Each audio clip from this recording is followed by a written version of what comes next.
Let's learn something.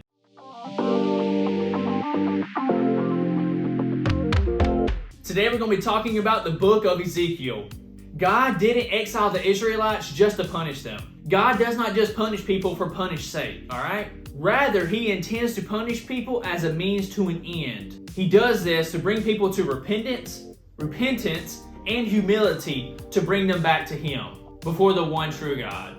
See, at this point, the people had lived so long in sin and rebellion that they began to think and have their own strength behind their ideals. This was not pleasing in God's eyes, so He had to do something to get them and get their attention back redirected on Him.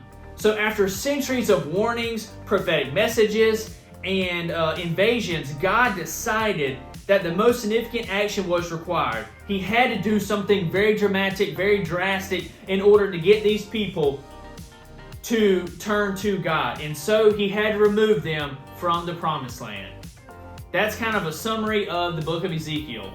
On today's Animal Spotlight, we're going to be talking about the gopher turtle, or gopher tortoise, They're very uncommon in Florida, and they're actually not really found in the Everglades area. Obviously, because if you've ever seen one or seen the gopher hole, you'll notice that they like sandy soil, or anywhere they can get like a dry soil where they can dig. Eggs are the size and shape of a ping pong ball. They average about 6 eggs. The gopher turtle, however, has been declining throughout the state for many years. They are regarded as a protected species. Now, they get the name Gopher Tortoise because they gopher into the ground. They dig into the ground, and that's kind of how they got the name. The Gopher Tortoise is such a vital aspect to our ecosystem here in Florida because they not only house themselves in the ground, but snakes and spiders and other animals use these holes as well. Like I said before in a couple episodes ago, the rattlesnake, they get in there during the winter. Many other snakes use it, spiders use it, all kinds of animals may use this hole. And so it's vital that we keep these things around, as annoying as they may seem, because they help other species. And the lifespan of a tortoise and the lifespan of these things is up to 60 years. On our financial topic today, we're not going to be talking about any term. We're just going to be talking about a really funny story, and it kind of has a financial component to it. So, the story I'm going to tell you today is about a couple who sold their home and they plan to live permanently on a cruise ship because they said it was cheaper than paying a mortgage. This is a retired couple. They live up in Seattle. They sold everything, their home, everything. They're going to live on a cruise ship for the rest of their retirement days.